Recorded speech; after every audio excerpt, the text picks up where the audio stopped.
and to the republic for which it stands, one nation, under God, indivisible, with liberty and justice for all.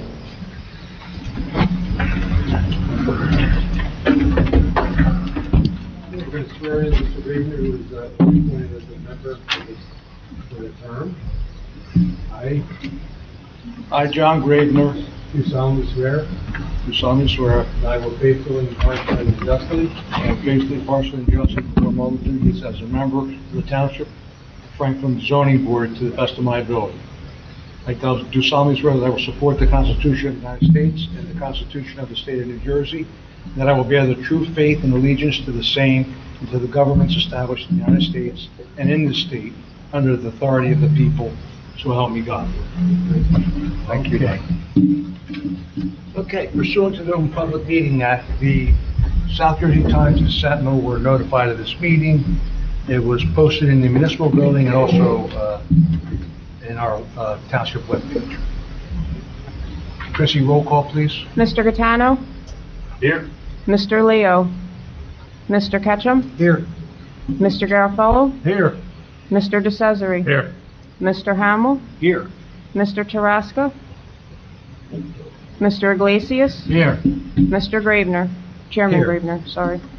So in the absence of Mr. Leo, we will seat Mr. Hamel. Okay, the minutes of the previous meeting, gentlemen. Make a motion we approve. There's a motion by Dana. Second by Mike Garofalo. All in favor? Aye. Opposed? One abstention, Nate.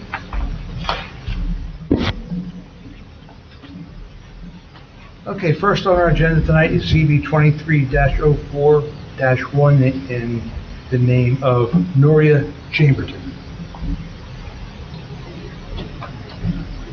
Good evening, everybody.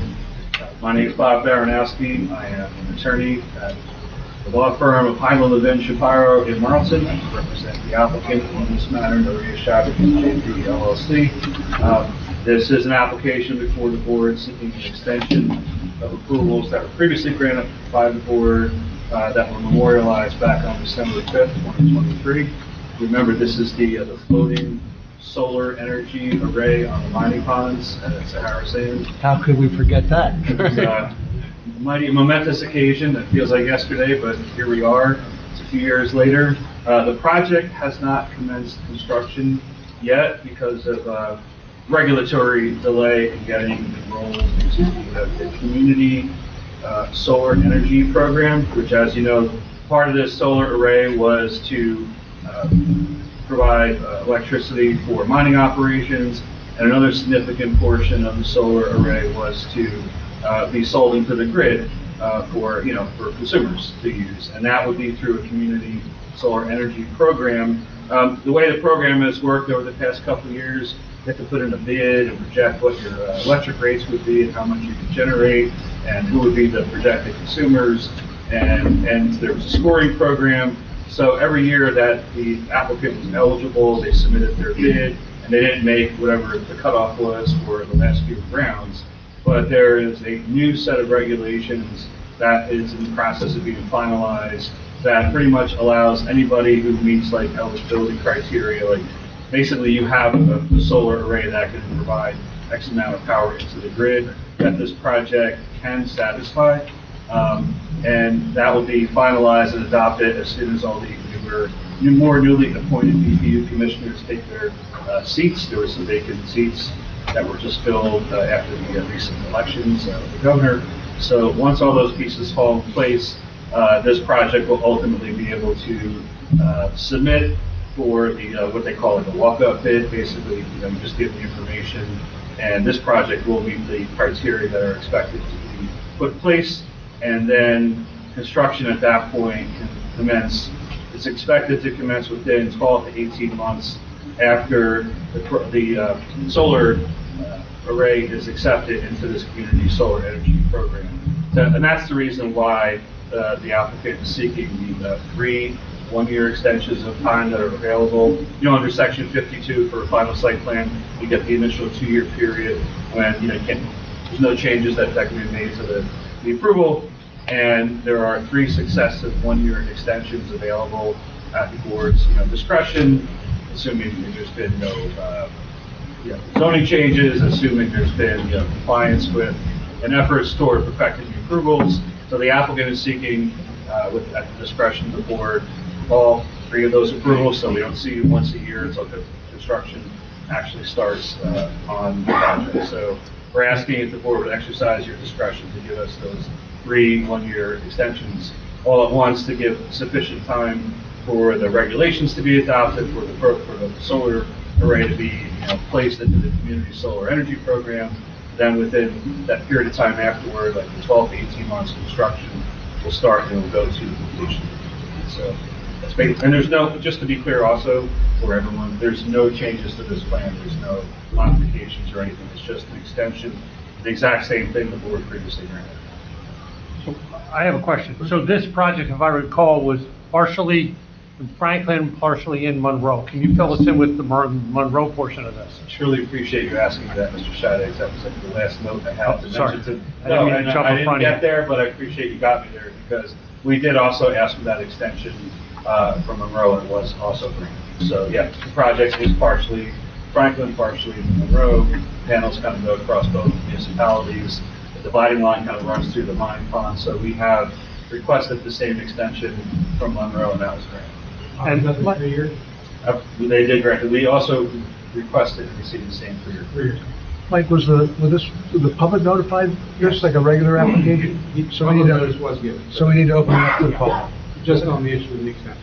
And you have all other regulatory approvals as far as land use, county or Highlands It's or my whatever? understanding that, well, we definitely have Pinelands, and we have county, and I think anything else that needs to be obtained, I believe is intentional. Excellent, thank you. Sure. All right, is there a motion to open up? I make that motion. Motion by Dana, second by Mike Barker. All in favor, aye. Aye. Opposed? Anyone from the public like to be heard regarding this ZB 2304-1? Second. Who was the motion?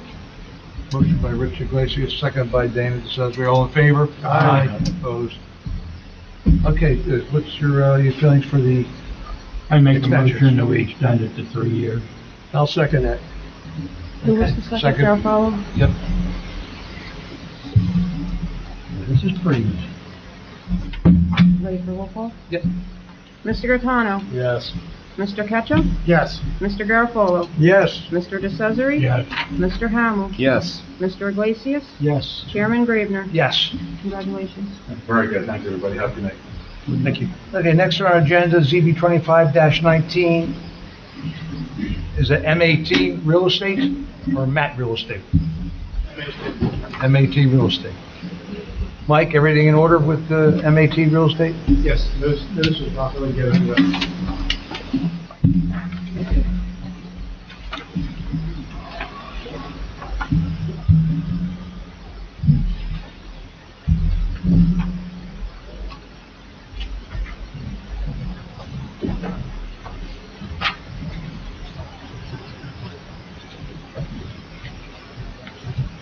Good evening, Mr. Chairman, members of the board. My name is Tyler Prime from Prime Sudelin and Maselli. I represent the applicant for the project at 2099 Main Road. It's an approximately 7.23 acre site. There's an existing 40,782 square foot building. Associated site improvements are already in place. Tonight we're seeking a use variance to allow light industrial operations for primarily metal fabrication, which you'll hear a little bit more about tonight. It's located in the residential agricultural RA zone. The site, as you'll hear, has functioned in the manner consistent, different use, but a similar type of use for quite some time. It was I believe it was a glass wall company was the most recent occupant of the site, so it's a similar light industrial site. We do have a review letter, which we'll talk about tonight, from your engineer.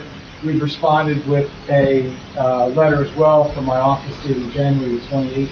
That provides a lot of the clarification items. We can also provide testimony to those items tonight. We're not proposing any site changes. The site will stay and function just as it is today. The site overall is in good condition. It's a fit for my client as it sits. It doesn't require any changes. Given that we do have the use variance, we have a planner, Sam Renson, who will be providing planning testimony, and we also, as I said, have a client here to provide any clarification on the use, as well as answer any questions from the board. So unless there's anything else, we'll get started right away. Feel free to jump in if you have any questions. Yep, let's get started right away. Good evening, everybody. My name's Sam Agresta. I'm the principal engineer and planner firm Agresta Engineering and Planning. Would you like me to state my qualifications for the record? Sure. I'm a licensed engineer and a licensed professional planner in the state of New Jersey. Both my licenses are in good standing and currently active. I've been sworn as both an expert in professional planning as well as engineering to numerous boards throughout the state. I do not believe I've been qualified in front of this board, at least not recently. Well, you are now. There you go. That's good news. I appreciate that. Thank you very much. For the exhibits, where do we usually set these up? And usually it's over there, but it doesn't matter. I'm happy to relocate. But it's better to block you guys than the people out. It's better to set it up there, I think. Okay, that's perfectly fine. So I'm just going to log into exhibits prior to speaking. The first one is Exhibit A1, we'll call the existing conditions aerial. And the second is the existing conditions survey that was submitted as part of the submissions package.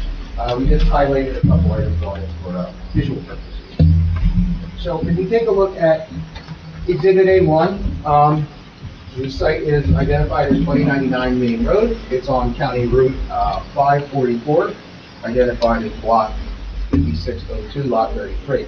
The Tyler has stated it's around 7.23 acres. The lot is highlighted there roughly in the dashed red line there.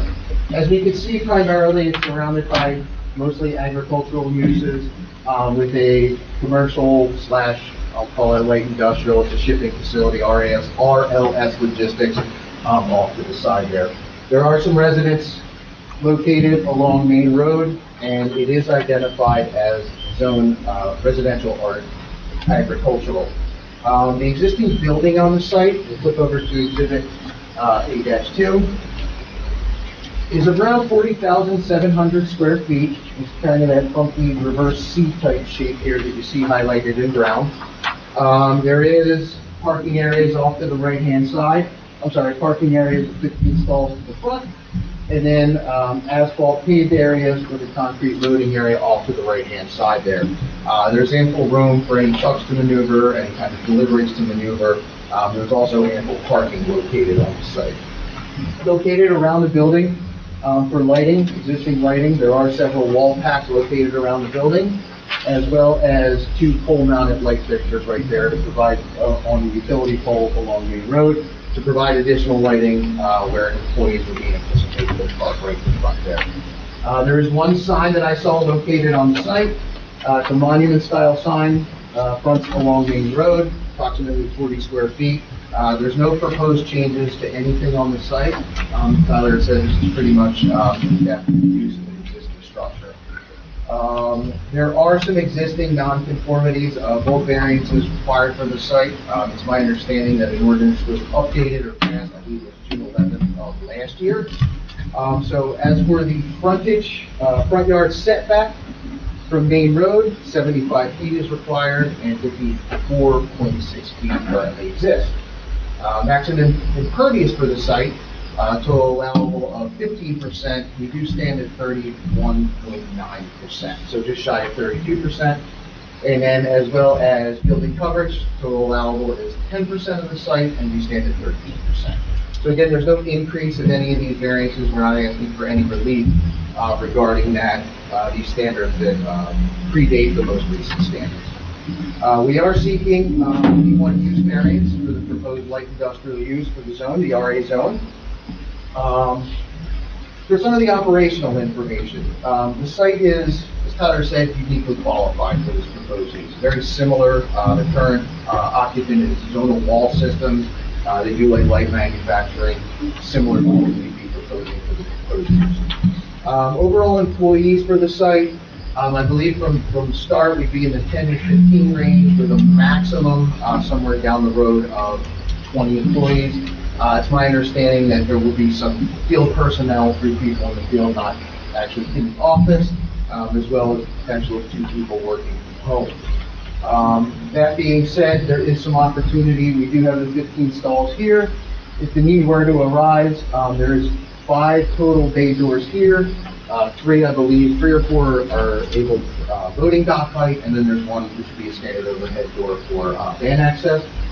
Between some of those doors, between these 2 doors here, there is potential to possibly delineate some extra striping should the need arise for any additional parking. So there's more than sufficient parking to accommodate employees, future employees, and guests that may arrive to the site. We don't foresee a lot of outside people stopping by. This isn't anything that's open to the public. We don't have walk-in customers or anything of that nature.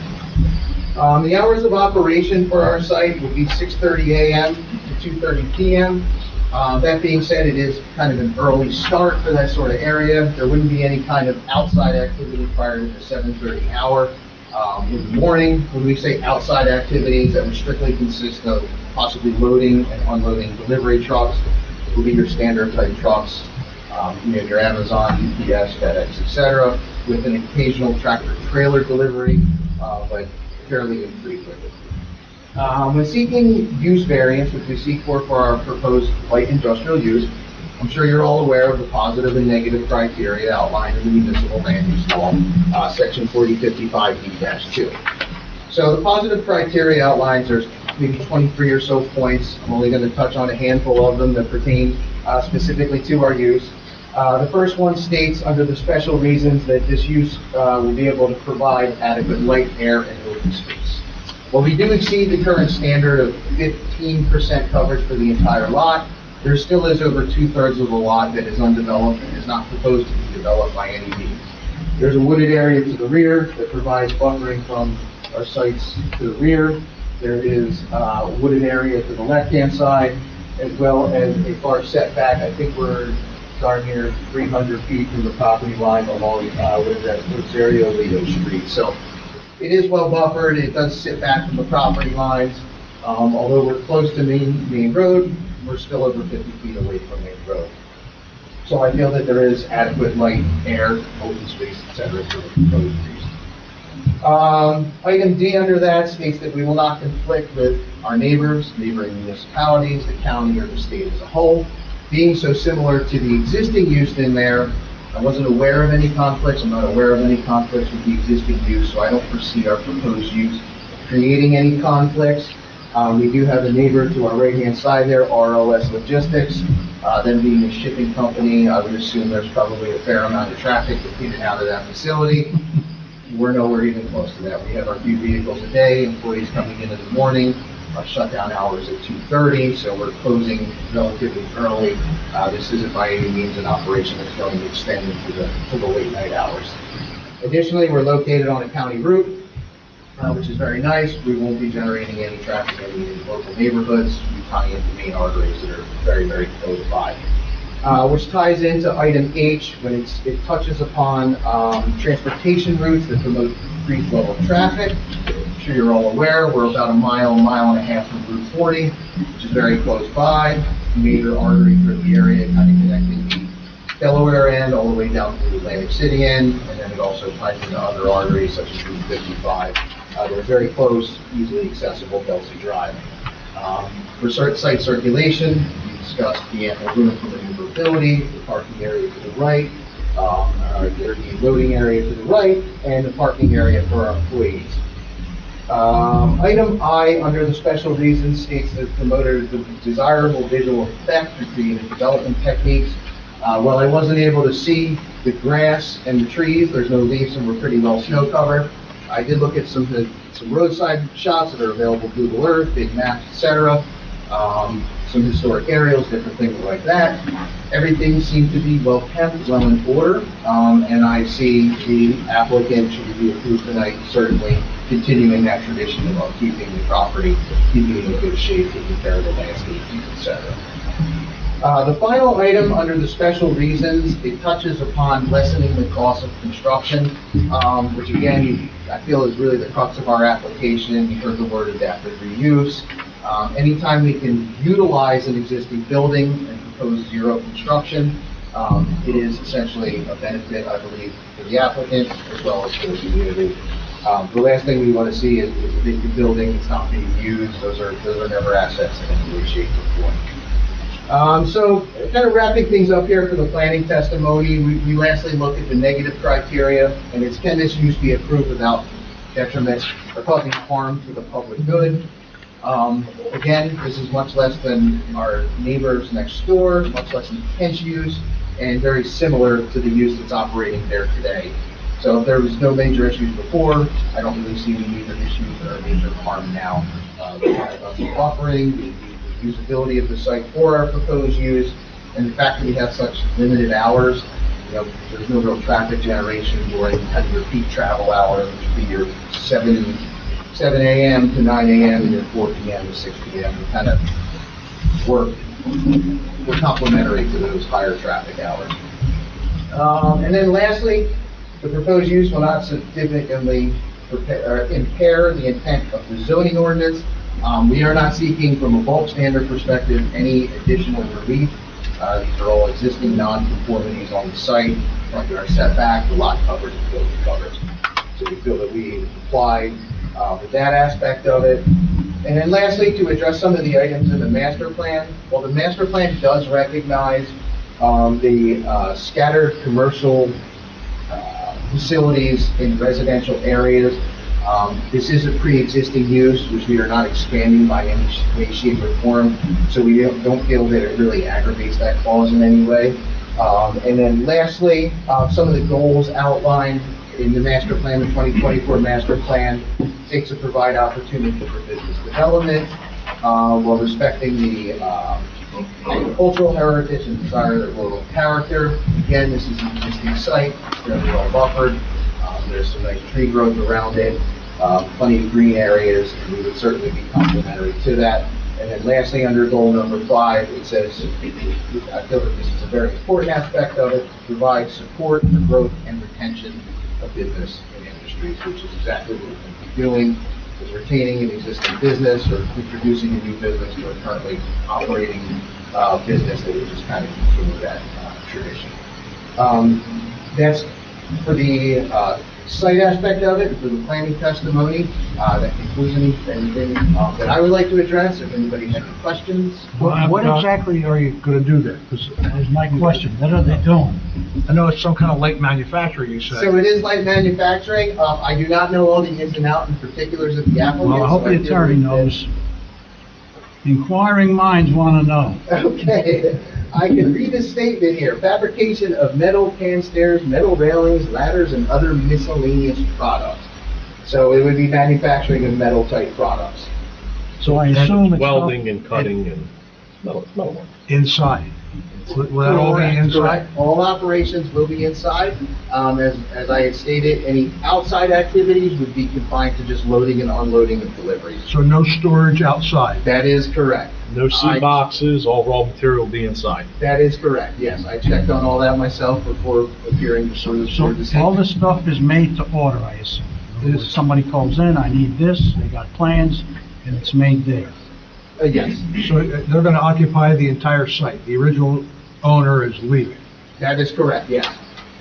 There'll be one occupant in the structure as far as I understand. There'll be some office space and then the warehouse space will be utilized. Because I'll be honest with you, I've known that place for many, many years. I never see any activity there ever. I never see a truck in I and used out. to see I cars saw a parked Jeep there there. today. I didn't drive by it. It was today. yours, maybe? I'm sorry, no, I have a pickup truck, so it was not mine. I did make sure the four-wheel drive was on. But it's very well kept, but I just never see any activity. And then we're certainly looking to continue that, and it's not like we're introducing any kind of major activity that's going to go crazy hours, like you said, outside storage, none of that will be taking place. Yeah. Okay. You want to go through, Dave, you want to go through your technical comments? Yes, they've pretty much all been addressed. We did an updated letter dated January 28, 2026, which we responded to the attorney's letter of the same date. So we hear by testimony that while they may have more potential employees than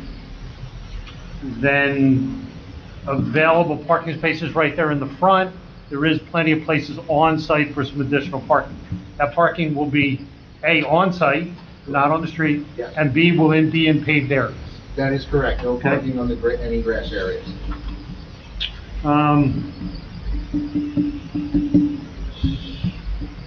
We heard the hours of operation, 6 AM to 2:30. Anything outside there's no outside work as listed in the letter.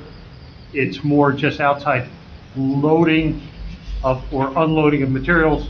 There'll be no outside storage of materials. There'll be no Connex boxes and the like. Everything will happen inside except for the loading. We need a survey affidavit as a condition of any approval. We did receive a letter dated February 3rd, 2026 from the Franklin Township Fire Marshal. I think the only real comment in there was that address shall be posted.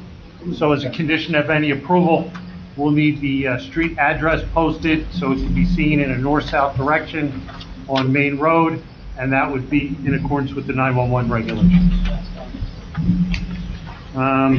There are some setback relief that's required in addition to the use variance.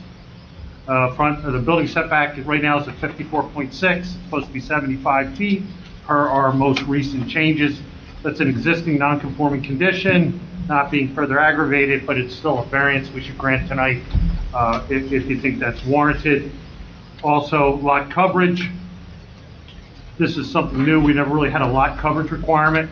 15% is permitted in this RA zone. They are at 31.9%, and it's not being expanded. And again, I think those are the two C variances that are required. What was that first one again, Dave? Front yard setback Front yard, okay. and lot coverage.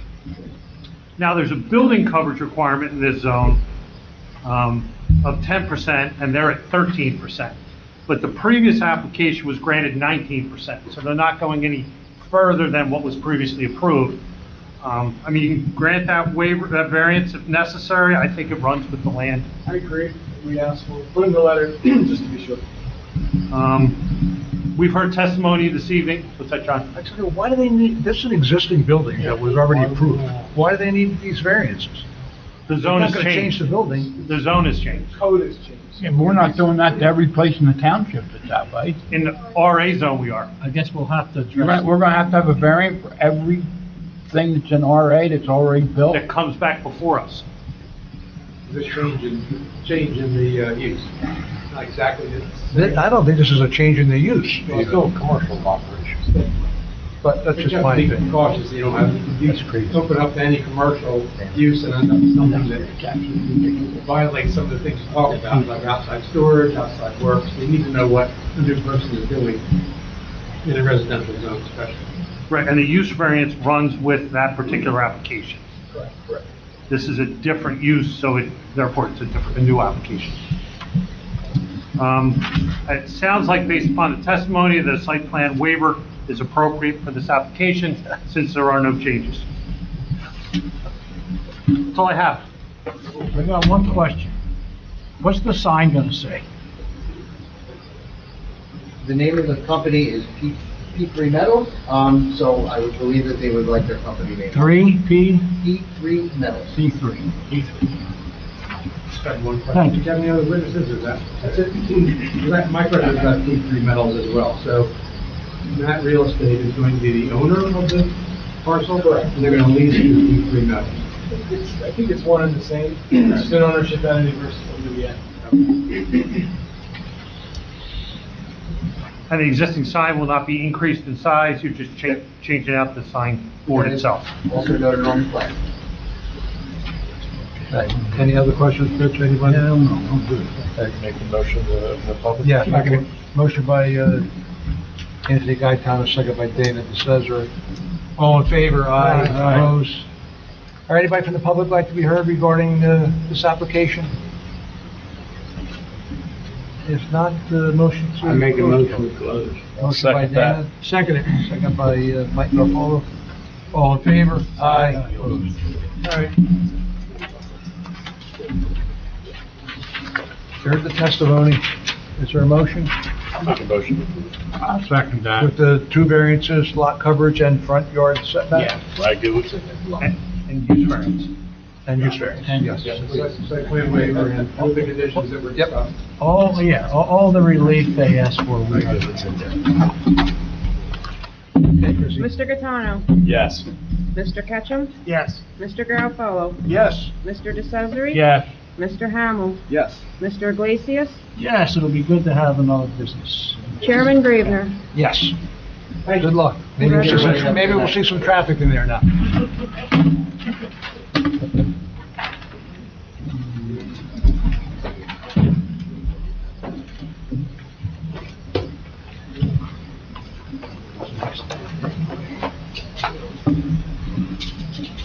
Okay, next on our agenda is ZB 25-22 in the name of, now I have two different names here, Doreen Sudelin and I have Doreen Sunderland. Which one is it?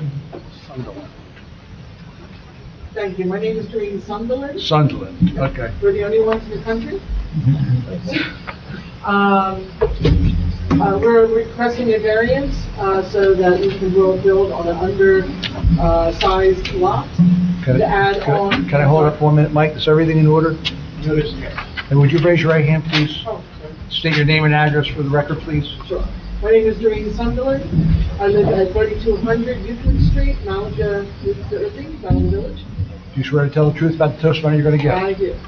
Very good, thank you. Go ahead, I'm sorry to interrupt you. No, that's okay. I've been here enough times to know how you guys do things. Boat Park was very interesting last week, but I did not decide to invest in all the pretty boards and stuff like that. I feel that 15 copies was enough investment. You were here, Just a wait a few. minute, you were here last month? Oh, yeah. You sat through that? Yes, I did. And I sat through the month before when nothing happened. You Because must I wanted to see what's not, going you on. must not have much of a life.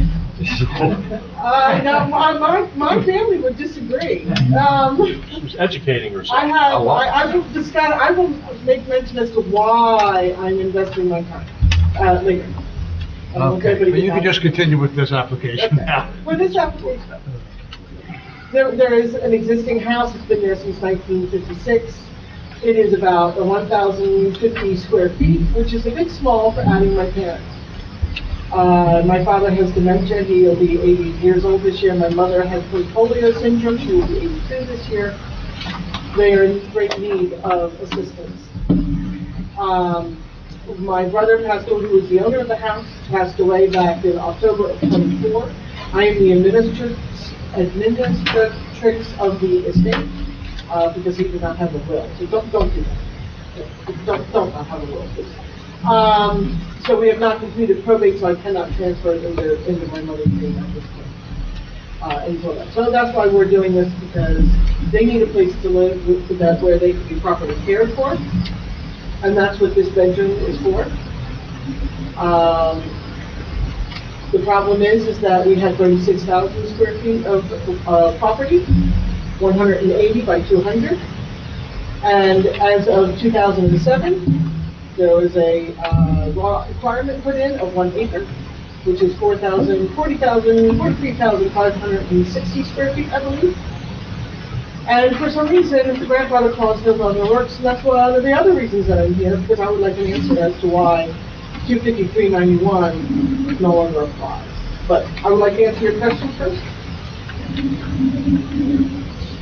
So you live there, you go to your parents' Yes. So you're adding on to your home, is what you want to do? Yeah. That's For it. your parents? Yes. That's it. No commercial And- use. No commercial use. Yes, there is a giant man cave there. Okay? We use that for storage, because we downsized to a larger house. Is that building that's in the That's the back? extra building. It's bigger than the house. It's metal? Yes, it's a pole barn. It's not heated, it's not air conditioned, there's electric there. You didn't have a permit for it. So that was, it was all put up appropriately as far as I'm aware. You conform with everything but the lot area and the front yard? Well, the whole house doesn't conform to the front yard. Because the house was put in before the setbacks were designed. So, but Mr. It's an existing non-conforming use. I'm sorry, could you shine there? Shide it.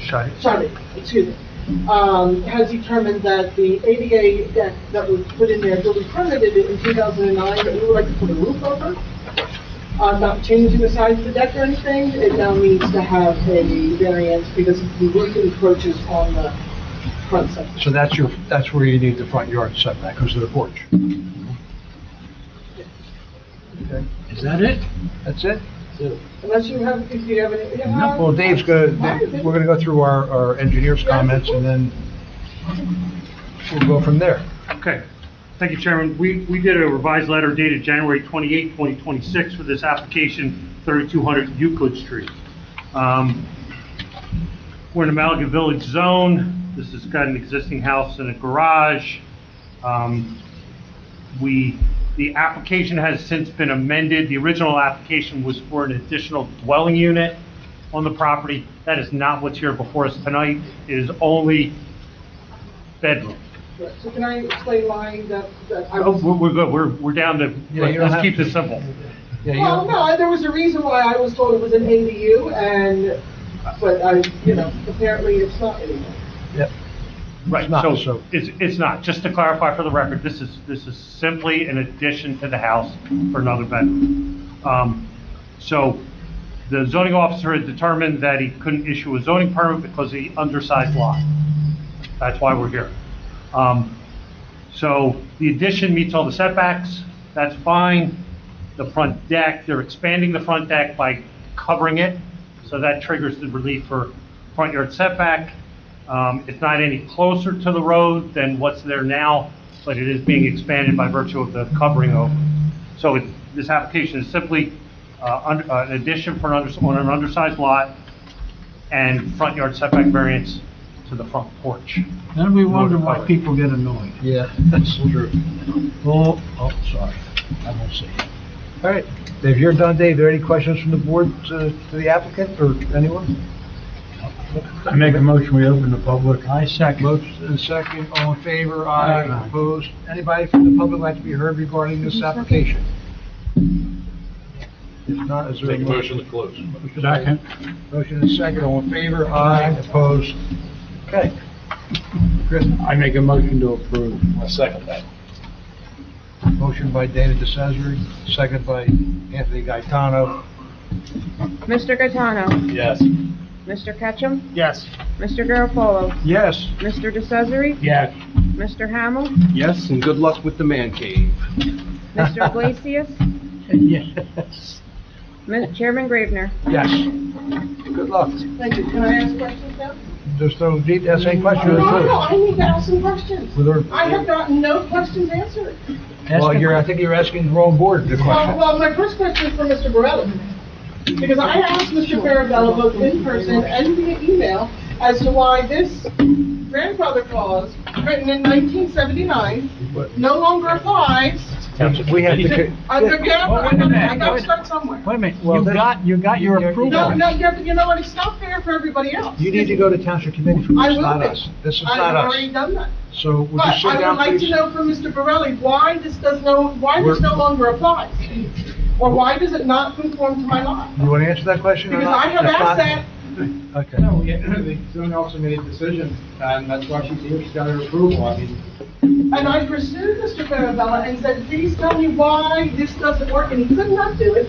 He says he went to you and asked you about it, and you said it doesn't apply in this instance, and that is not an answer to someone who just put out over $1,000 to stand here and be approved. Well, I don't think I should have had to come here at all. We don't pick and choose who comes here. I understand You that. understand that? I understand that, but what we I'm saying just is, deal- I've already asked the township board, they don't know why it doesn't apply. That's why Mr. Farabella says he asked Mr. Borelli said it doesn't apply, and I would like to know why. Well, there's where you gotta go and sit at the township meeting. I've been attending those township meetings since November. You are we- waiting for punishment. We need to move on with the other applicants here that want to I get. still want an answer. I put out a Well, you'll lot have of money, to- just like the other families. Maybe, Mike, you could give her an answer Would in you the be willing to future. give me an answer? the zoning officer made a decision. He discussed it with me, I didn't understand what his decision was, we both agreed that was the right call. So I'm not gonna But there has analyze to it. be a reason. Why is it the right, what if he is wrong? If he was wrong, then you could apply for an interpretation. You could have come in here for that. What you did was the right thing to do. So how do I apply for an interpretation? You don't need I an wanna know. interpretation. You don't need one. Who doesn't? You got your approval. I'm Move on. worried about everybody else, like, I'm not sure if it was you, but I couldn't see if it was the board. Someone here just said, you mean everybody's gonna be coming here for a change for this? This is something, that was something totally different. I understand that, but what I'm saying is that simple homeowner, basic homeowner, who want to put on a bedroom or do something that doesn't conflict with any other situation, should not have to go through the agony of variance. You need to go to the township committee. Okay, They're on please, your way. please sit down so we can continue our meeting. Who's next? On hit parade. Next is ZB 25-21, in the name of Highland Development. Mike, all papers in order? Yes, they are. Oh, Thank you very much. Matthew Robinson, appearing on behalf of the applicant, Highland Development Group LLC. This is an application for the construction of a single-family home on an undersized lot. I have with me Greg Simons here, who's the project engineer, to be my primary witness, to walk through the variance plan which was supplied with this application. Let's swear him in then, okay? And his credentials. I still reserve some time just for some opening remarks. For what? I'd like to finish my opening remarks to summarize the variances and the needs of the application. You'll get your turn. You'll get your turn. Name and address, please, or name and credentials in your case.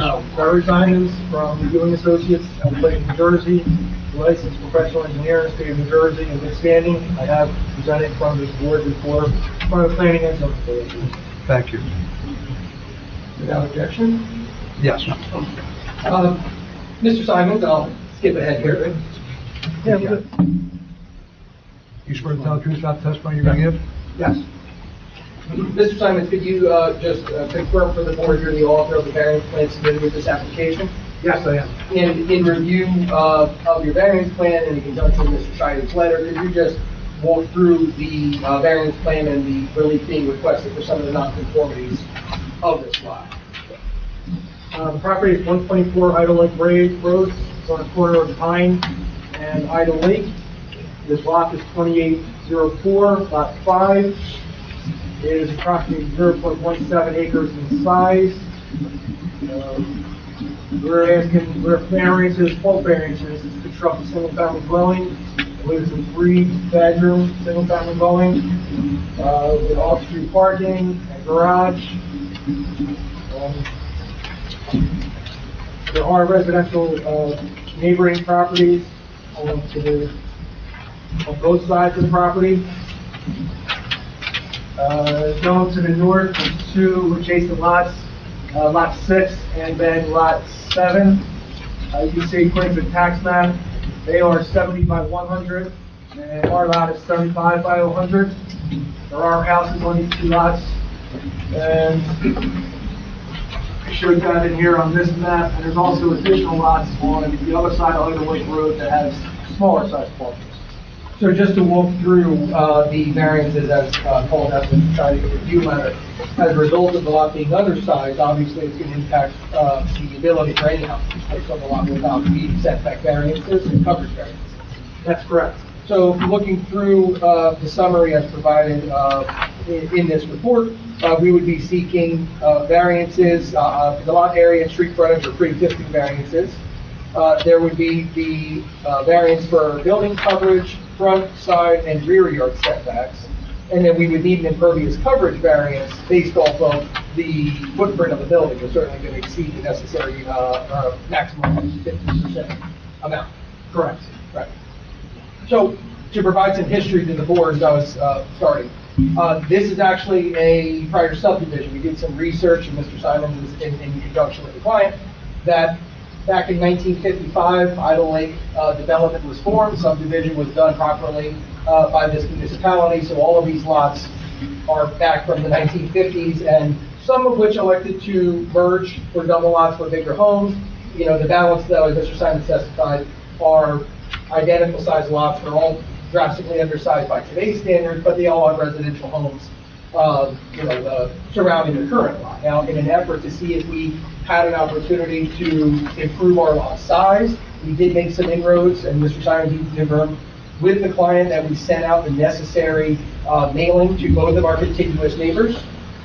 Is that correct? That's correct. And we got a response back, most notably, correct, from lot number 2, the double lot behind, where they refused to engage us in any discussion as to lot line adjustments or purchase of their property.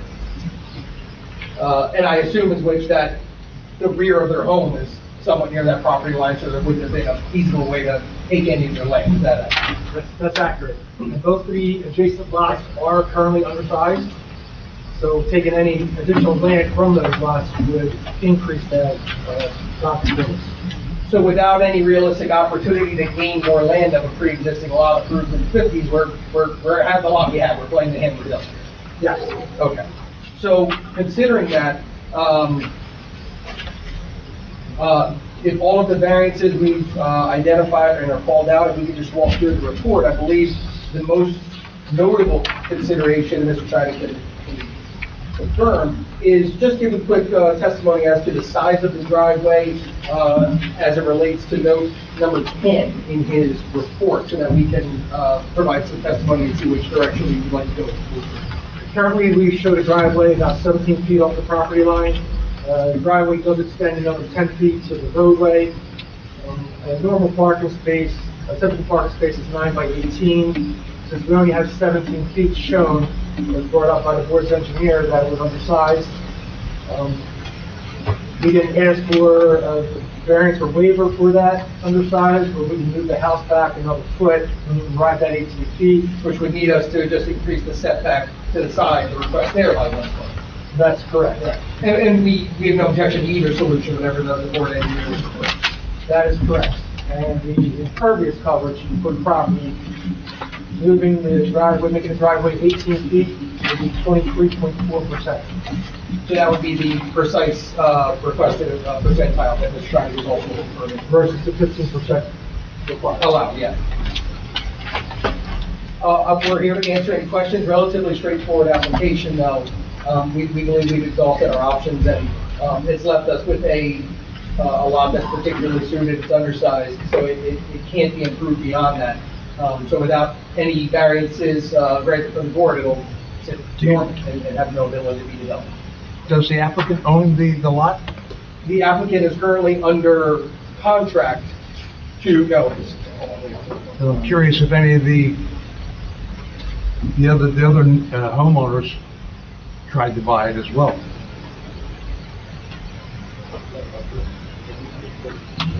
Yes. So we submitted offers to all of the others to help to purchase some of their lots. Right. So I have the agreement of sale that we've submitted as part of our application, that we are under contract to purchase this lot contingent upon the outcome of this hearing.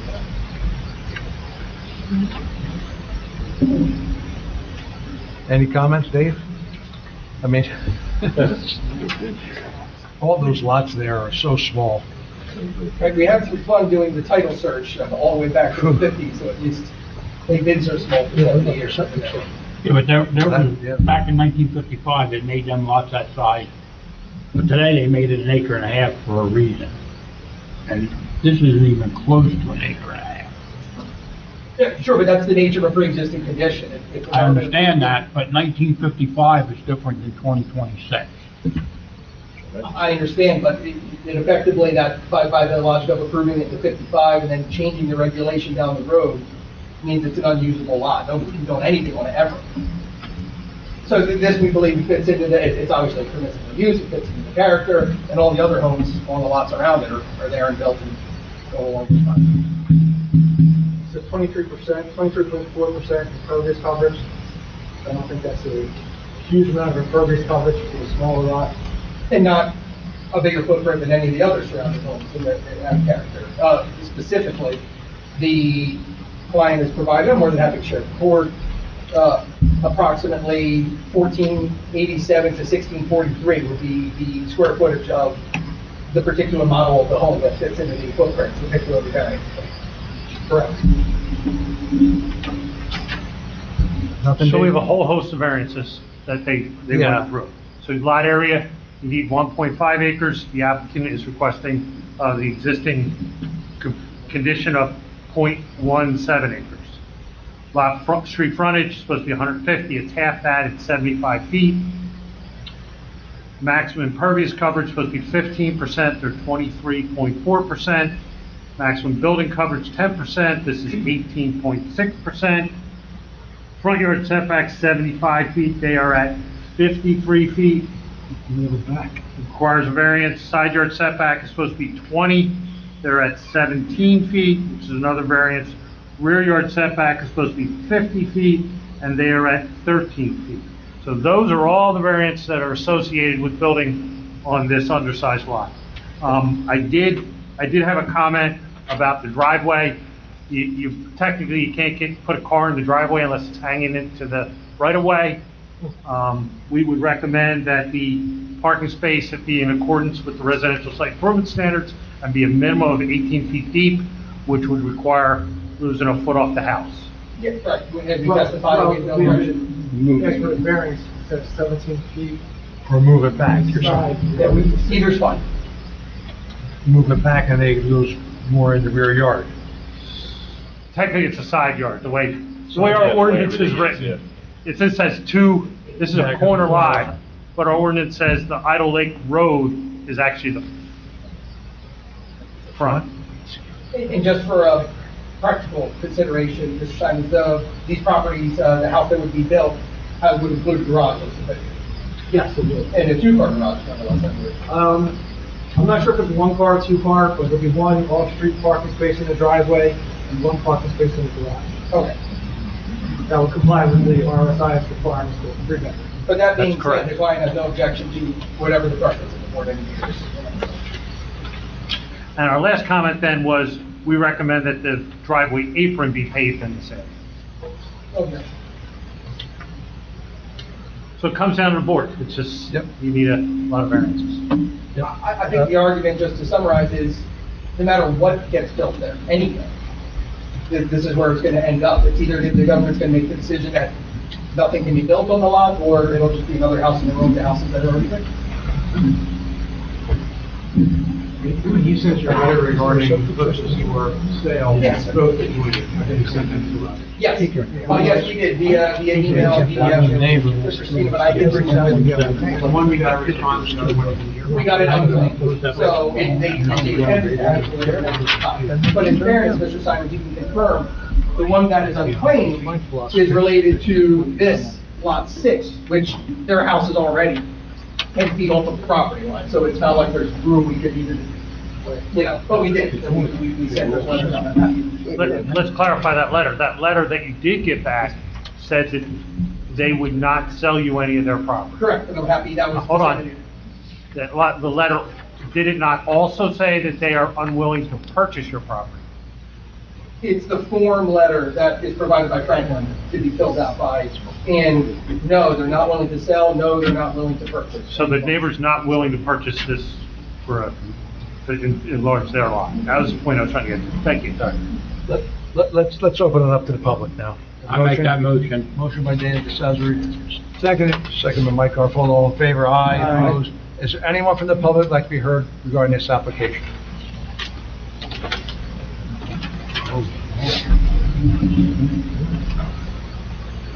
Raise your right hand, please.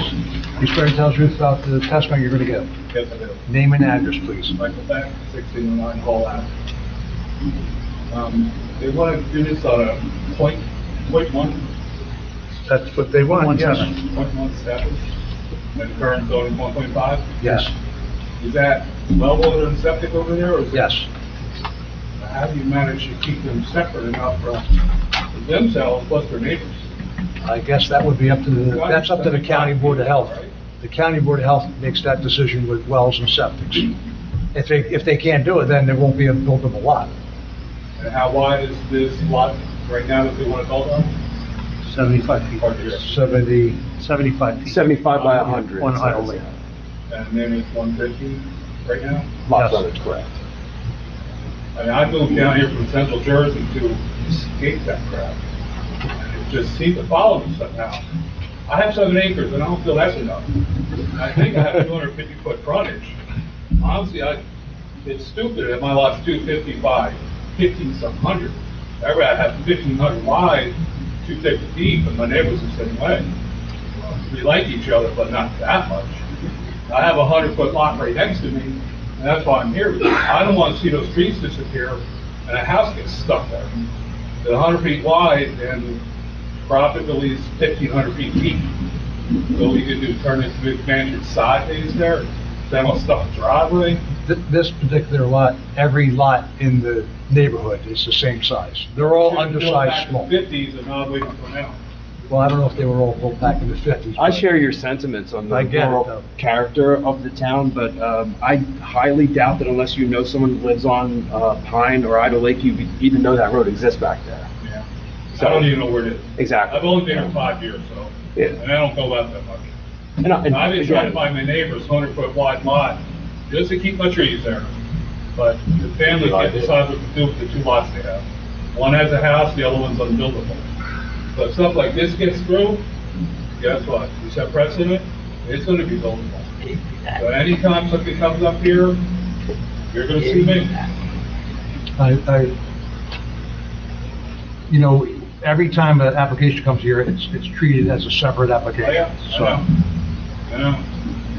So I think we have another one tonight, so. That's all I have to say about this one. okay, well, thank you very much. We appreciate your comments. Anyone else like to be heard regarding this? Raise your right hand, please. You swear to tell the truth about the testimony you're going to give. Name and address, please. Ivy Doyle, 34 Main Street. So I am the homeowner directly across from the proposed construction site. I'm asking the board to deny the zoning variance for this new home. The lot does not meet the required setbacks on multiple sides for permitting construction. So close to property lines in roadway would undermine the purpose of our zoning regulations, which exist to ensure safety, spacing, and responsible development. The corner where this house is proposed already contains 3 driveways leading into very narrow streets with limited visibility. It's also a designated school bus stop and an area where children often come. The constant movement of cars, buses, and pedestrians already make this intersection challenging to navigate, especially as there are no sidewalks. Adding another driveway and additional traffic on a lot this small meaningfully increases the risk of accidents and reduces the sight lines that are critical for safety. Building a house on a lot that is significantly smaller than zoning intends, pushing structure closer to the road and property lines would create a crowded, compressed look that is out of step with the spacious street-filled aesthetic that defines this community. The scale and placement required for this construction would interrupt the natural openness of this corner and contribute to a more congested feel that does not reflect the charm and greenery our town is known for. For these reasons, I respectfully urge the board to uphold the zoning standards and deny this variance request. Thank you for your time. Thank you. Thank you. Anyone else like to be heard? If not, is there a motion? I make a motion, we close. Second it. Motion by Dane DeCesare, second by Mike Garafolo. All in favor? Aye. Opposed? Okay, any other comments? Rich, anyone? Jim? You'd like to make some closing comments? Just to reiterate to the board, there's really 2 choices. It's really the township determined that a privately owned piece of land is undevelopable, and you're just stuck with a sour egg, I guess.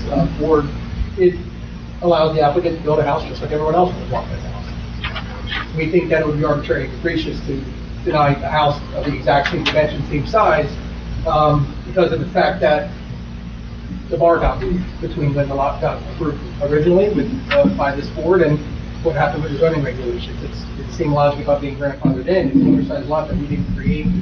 So we just want to do what everyone else got to do. All right, thank you. Okay, gentlemen, you heard the testimony. If there's no other questions, is there a motion to approve or deny?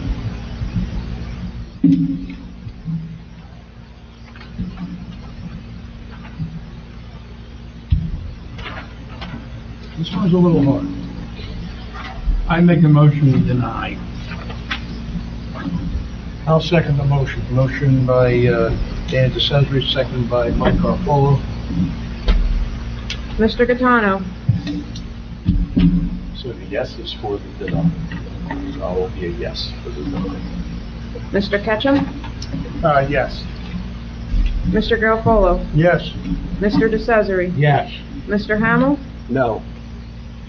Mr. Iglesias. Wait a minute, this told us. I'm gonna go with, I'm going with Hamlet. I say no, because we're killing properties. And it's a shame. It's not the current people's fault, that was done the way it was done years ago. My argument is this amounts to a taking. This is an eminent domain that's about to happen. Well, that's the way I'm voting. Chairman Gravener. Yeah, and I'm the same way, I'm no. I mean, I think it's way undersized, I agree, but every other lot in that area is the same size, and what are you gonna do with that piece of property? That's not right. So I'm a no. Nothing is what was decided, and the homeowner just has to pay their taxes, and the government is saying you can't build any. Because no matter what you build, water now, we're coming here for these variances, so. We're done. Okay. Okay. All right, council. What was the vote? All right, thank you. Have a good night. What was it? How many? It's 43. Yeah, 43. So that was denied. It got denied. Okay, next on the agenda is EB 25-20, the name of Shayna Grace Scavelli.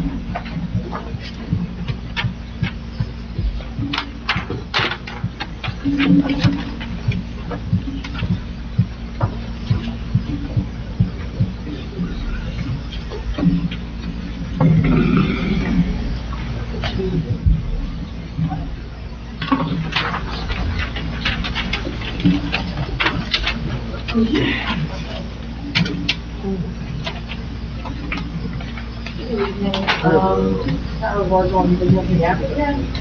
This is, an application to put an addition onto an existing single-family dwelling.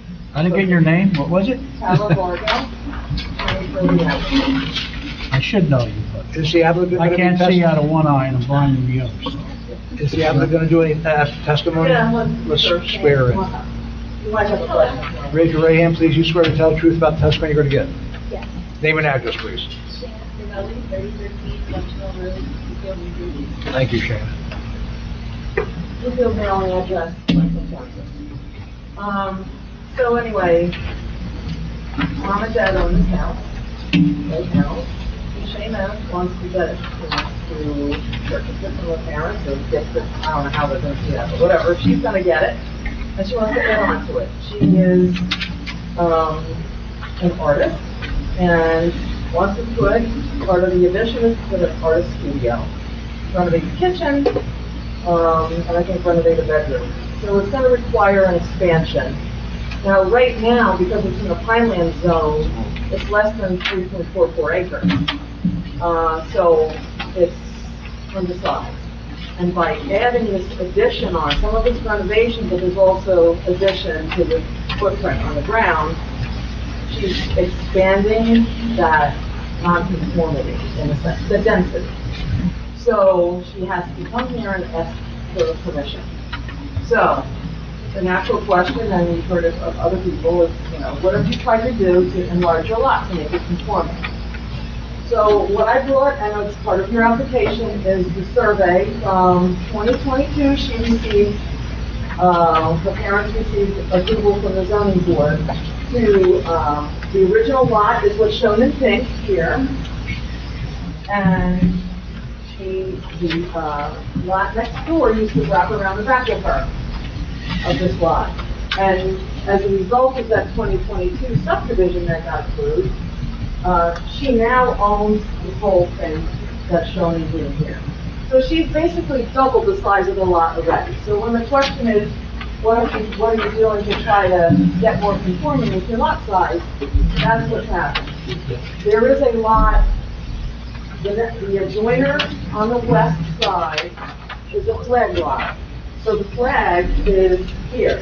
can't get any land from the land. That's their access to and from the road. In the back is White Oak Country Club.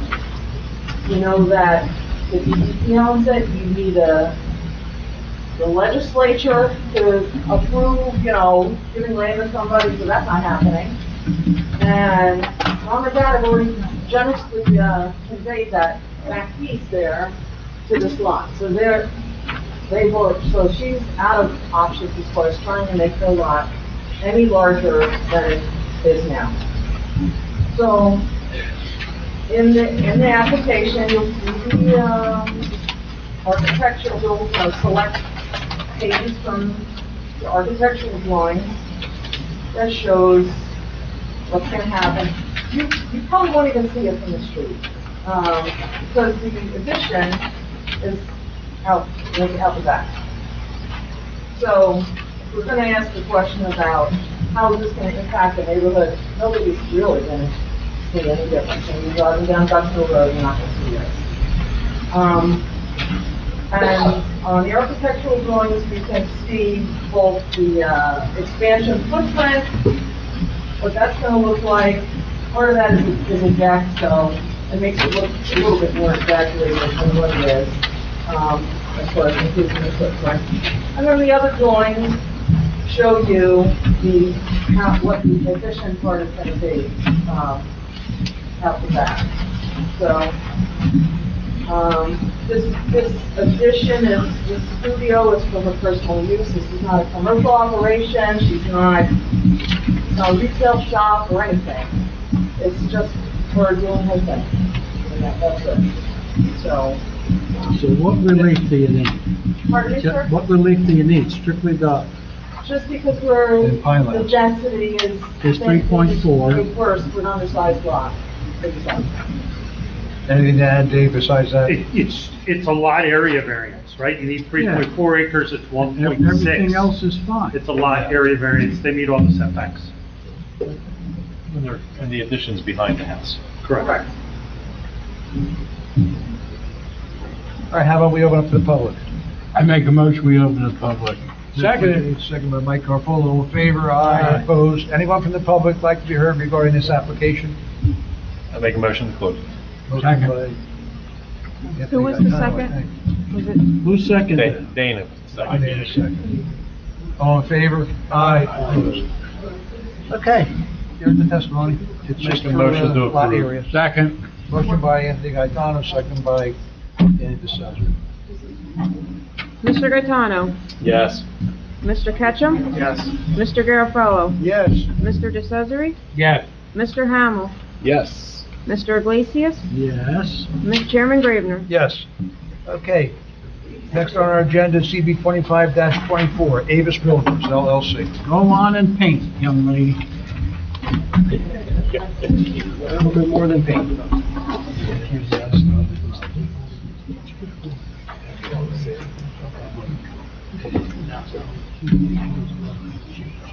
Go ahead. Mike, everything in order, by the way? Yes. Okay, sorry, go ahead. Good evening, members of the board. My name is John Kozlov, attorney representing Avis Builders LLC, in regards to its application for 451 Buttercup Street, block 2509, block 4. So I'll just preface this by saying it's my job now to distinguish my application, our application, from the one that you find ago. And we're going to do that. This is an application requesting what's been deemed as 3C variances on an undersized lot within the RA zone. Lot size, lot frontage, and total impervious coverage. Which many of the arguments are going to be radical. And the primary argument is within a 4-block zone from 2509 through 2506. There are 6 lots, including ours, that are in the vicinity or in the ballpark of 0.4 acres in area. They vary from 0.35 to about 0.44. It's a grouping of lots. There are 6 lots just like this. This is unimproved. The lot, if you're facing the subject lot from the street, the lot to the right is the same exact dimension, the same size. My client is a contract buyer for this property, and we propose to put it in a 2,200 square foot residential property.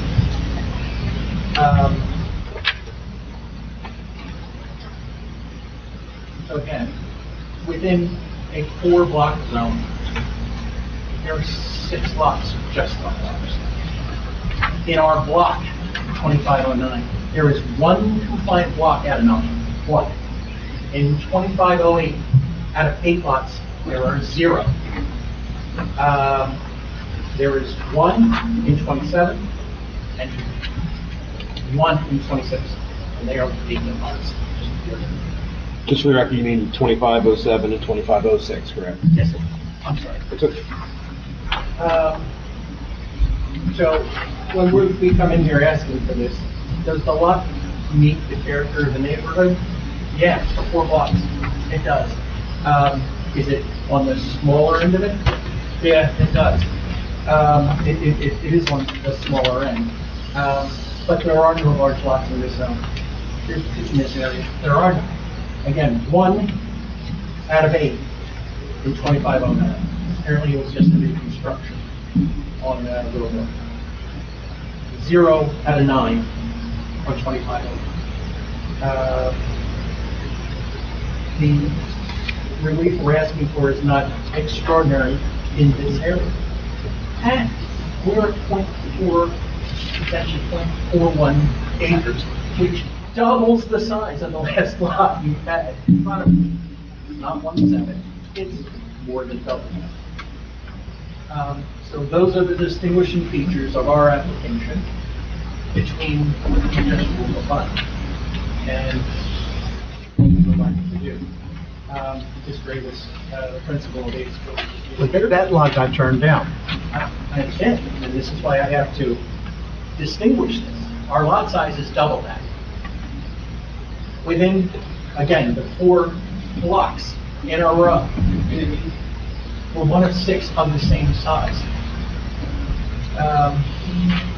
Hate to say it, but Mr. Robinson's last argument is actually, it essentially becomes an eminent domain. If lots like this cannot be utilized, the town is effectively taking the property. You're paying taxes on it, you can't sell it, you can't use it, but pay. It's effective eminent domain. You're just robbing people of the value of this property. Again, within our own block, and this addresses an item in your review letter. We cannot obtain land from any other lot within our block. That wouldn't create another variance requirement or increase the undersized. Yeah, they're already of undersized. the surrounding land. So, while I understand, and I really didn't want to be here for that application, I think there are distinguishing features between this one and the one from 2. Again, double size the lot, more than double the size. And it absolutely fits in the character of the neighborhood. Matter of fact, right to the right, it's the same exact size. But that's what we're asking for. I mean, I went by there today, it's a very low lot, too. Yes, apparently. So it's undersized and it's low, so. Maybe we have to, what do you mean by that? I mean that probably all the water is gonna go into that lot. I have a neighbor who's absolutely going to mention this. And because she has water issues on that. But that's a grading. And a grading plan would be a requirement of any construction. As you had mentioned before, if you don't get the, in the context of funding, if you don't get the approvals, you don't build. And that would be on us. We would have to get a grading plan approved prior to any construction. And then finally get it inspected after it was done to make sure it was in compliance. Correct. Exactly. Is it gonna be a one-story or two-story building? Two-story. Two-story. Which makes sense, because, Dave, you're on. Thank you. We did a letter dated January 8th, 2026 for this application. We're in the RA Residence Agriculture Zone. As you heard testimony, there's a lot area variance required for this application. 1.5 acres is required. This is 0.41 acres. There's a lot width variance, or street frontage variance, supposed to be 150. This lot is 800 feet in width. And there's also a maximum impervious coverage variance. Part of this, 15% is the maximum allowed. This is 17.4%. So those are the three variances with this application.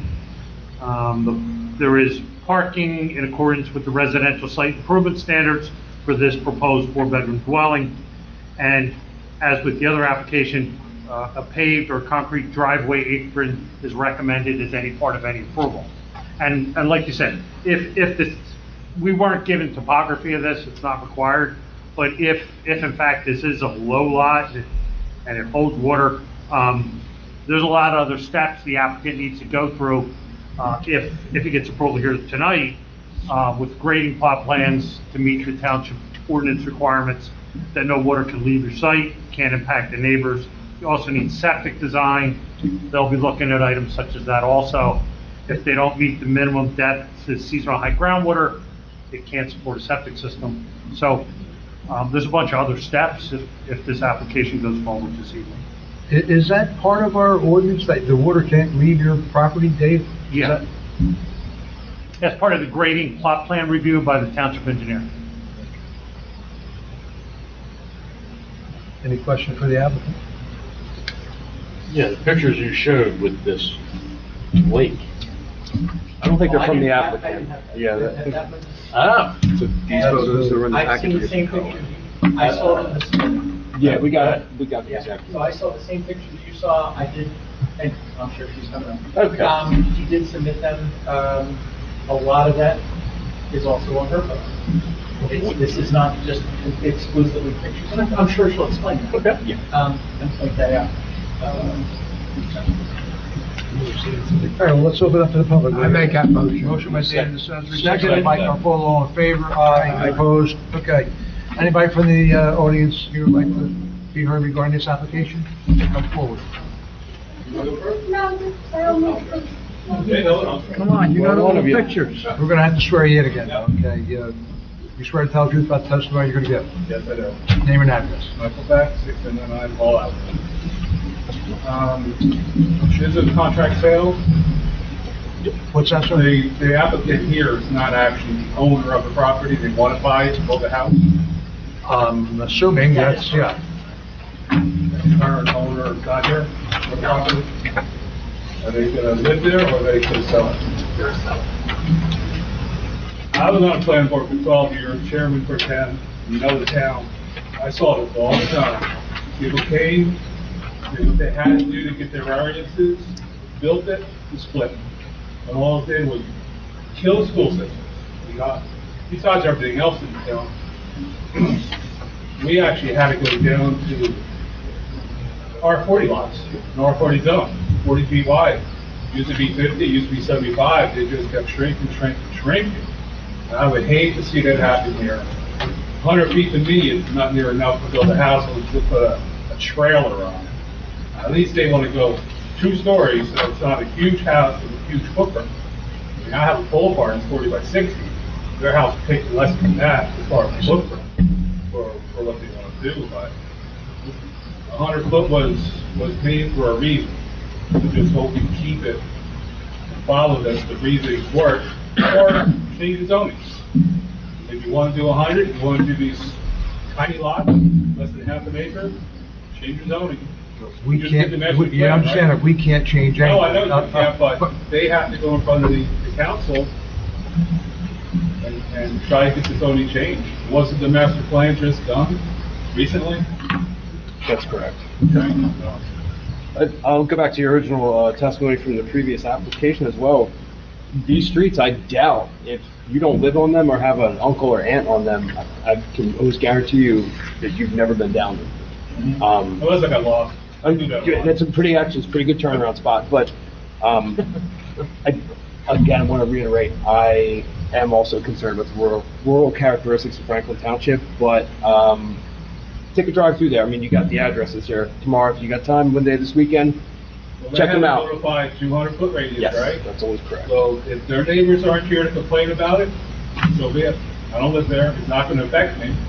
It may affect me in the future, and believe me, I'll be here if my neighbor ever tries to do something like this. That's all I have to say. Thank you. Thank you again. Anyone else like to be heard? Raise your right hand, please. You swear to tell the truth about the testimony you're going to give? Name and address. Jennifer Plum, 447 Arcot Street, Monroeville, New Jersey. Now address. Yeah, we know, yeah. Excuse me. My name is Jennifer Plum. I am the owner of the property immediately adjoining the subject parcel identified as Block 2509, Lot 4, Franklinville, New Jersey.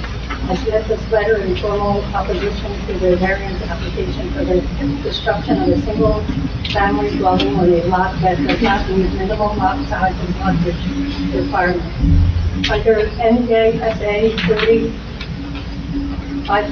3055B/70, the applicant must demonstrate a hardship unique to the property and prove that the requested variance can be granted without substantial detriment to the public good and without impairing the intent of the zoning plan.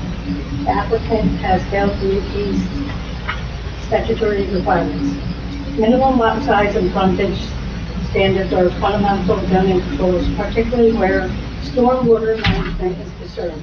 The subject lot's deficiencies are the inherent characteristics of the parcel and do not constitute a hardship created by the zoning ordinance. Development of a residential structure on a lot of this size will necessarily increase impervious coverage and surface water runoff. There's an existing drainage problem affecting neighboring properties, including my own. During the moderate and heavy rainfall events, runoff already impacts adjacent lots. Physical limitations of the undersized parcel leave insufficient area to adequately retain, infiltrate, or manage stormwater on site. As a result, any additional development will exacerbate existing conditions and export water onto neighboring properties, create a substantial detriment. Granting this variance would permit intensified development on a parcel that cannot safely accommodate it, impair the intent of the township's zoning plan, and establish an undesirable precedent. For those reasons, I respectfully request that the board deny the variance application for the proposed single-family dwelling. Given the undersized nature of the lot, there is a physical capacity to retain stormwater on site without directing runoff onto neighboring properties. Are you right next door? Yes, I live next door. I have the Cape Cod. I actually submitted photos. So the water does come from their property onto ours as well. We do have some issues with the water as well, because as you indicated, it's very low right now.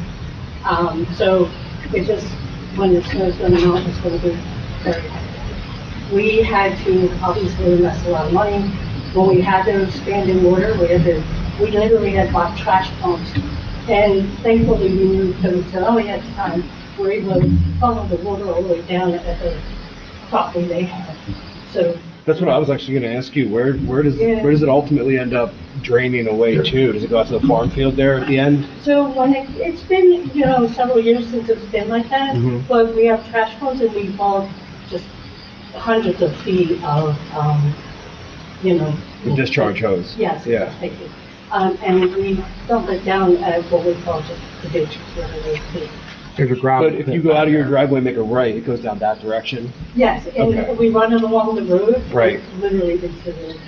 Yeah, I was just curious. It's a high volume of water. I saw in your photos. I mean, it's a lot. And Yeah, you got. we, just to kind of protect our house, I mean, obviously we have Sure. some pumps that we actually have a basement, but, we actually put one of those Generac generators on there, so if we're not home, at least we're trying to protect our home by you know, having, you know, if the electricity goes out. Yeah, I mean, you can see your driveway's disappeared in one, you got a pallet set up there to, I guess, manage the hoses From and my stuff. driveway, you see a Euclid, the lot that's, you know, in question is off to the left, so, Mhm. you know, it's just, Yeah, and that, of course, if approved, the builder would be responsible for encapsulating, controlling all stormwater runoff. And there are regulations in place that the zoning board doesn't necessarily have purview over, but, I wouldn't want you to be terrified if something got approved. It's not that this house would get built and all that additional water is gonna be coming at you. It's not how they're allowed to do things. kind of, put those, I guess, that'd be a good thing. How old is your home? We are about 20 years ago. It was built 20 years ago? Or 18, I think it was 18. You have a basement or crawl space? 18. Yeah. Swimming pool? One time it was, 3 feet of water. And then we obviously got some backfill and redigs and things and, but it's not exactly usable, I would recommend by my contractor. All right, anything else? No, thank you. Is there, you're welcome, thank you. Thank you. Anyone else like to be heard regarding this application? I make a motion, we close the public portion. Motion by Dana DeCesare. Second it. Second by Mike Garofalo, all in favor? Aye. Opposed? Sure. Unless there is a backward zone in Franklin Township, A what zone? like an upside down zone. I think I'll explain that. What the heck's an upside down sign? I got it. Is this a sign for us or something? Yeah. Sorry, where gravity doesn't work, everybody seems to acknowledge we have a low lot. Yet, I just heard testimony that this low lot is dumping water onto another lot.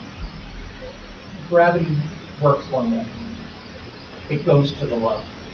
It does not go to the high. So, I have dubious thoughts about how this lot is putting water onto other lots when this is the lowest lot there is. Again, if approved, my client has to jump through hoops. He's got to get a grading plan to make sure that he is self-contained and he's not affecting other lots. His construction on this, and I think this, I'm aware of it, but this could actually help her lot. If, as she says, water miraculously comes from the low to the high, and she is now self-contained, she does not deal with anything coming from that line. I think you're taking that the wrong way. I think what she's concerned, that if something's built on there, it is gonna go up, and it may run into her property. That's what he just said. Or if right now his bathtub lot's currently filling and discharging onto her lot after it's overwhelmed, once you put a house in soil and it raises it, that water is immediately going to be flooding her property Yes. instead of taking 3 days of rain to start. But Or the property across the just street. for fun, where's all that other water coming from? It's coming from the adjacent lot. It's coming from all the It's lots, coming not from just all the one. lots, and boom, so nobody's keeping the water Of course. on their lots. If he builds, if my client builds, he will be required to keep this water on his lot. That's gonna Which be quite, eliminates the that's gonna be a problem. challenge, I can tell you that, but that's up to you. And that's up, exactly, that's up to him, but he would be required to do that. And to be honest, maybe that alleviates some of the neighbor's problem. Maybe. See, it may not be able to be done, and maybe he doesn't get built. We're just asking for the ability to. Whatever it is, you won't be able to put any of your water from that property on anyone else's property, Exactly. If it's going to. if it gets approved. Yes. These mobile homes occupied on this property, on this street? I'm sorry. The mobile homes on the street, that people still live in them? The one on the corner, no, where it's Arvidas and Buttercup. And then the one on the other side of the lot, yes, that is occupied. And a lot of the sites there are actually on pads, not, or, you know, or the mobile, foundation mobile homes. Just curious why. Yeah. Google Maps. All right, is the footprint of the house that is in, you're looking at putting on the property, how does that fit in with the houses that are already there? Is it a larger size? Is it the same? Like, is it gonna fit the aesthetic of the, I'm ignorant to that part. But I have to defer that. Well, he should be testifying. Let's hear from him. Yeah, Mr. Avis, come sign in. Raise your right hand, please. Swear to tell the truth. That's where you're gonna get. Name and address. Greg Davis, 112 Ranker, 230. I would say probably on the larger side.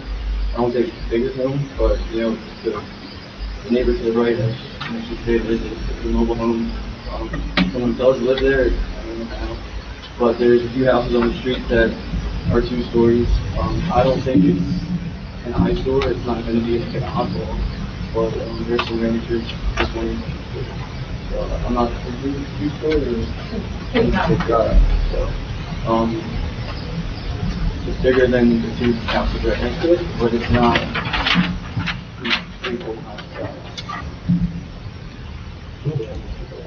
All right, thank you.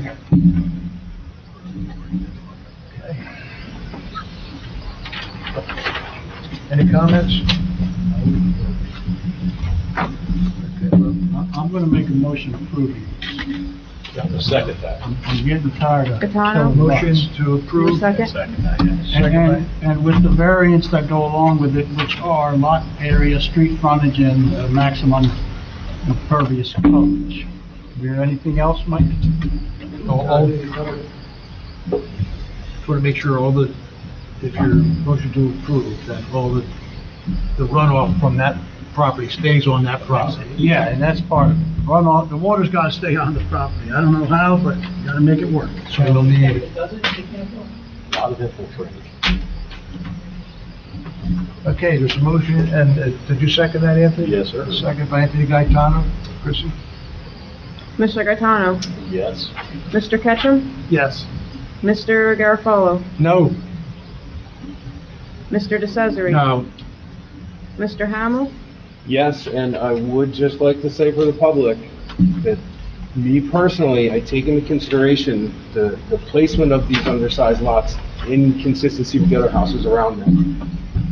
Not as a blanket statement that every undersized lot would be treated the same. So we do have a lot of these in Franklin Township. So if you plan to come to meetings, you're going to see more. Yes. Mr. Iglesias? Yes. Chairman Gravener? Yes.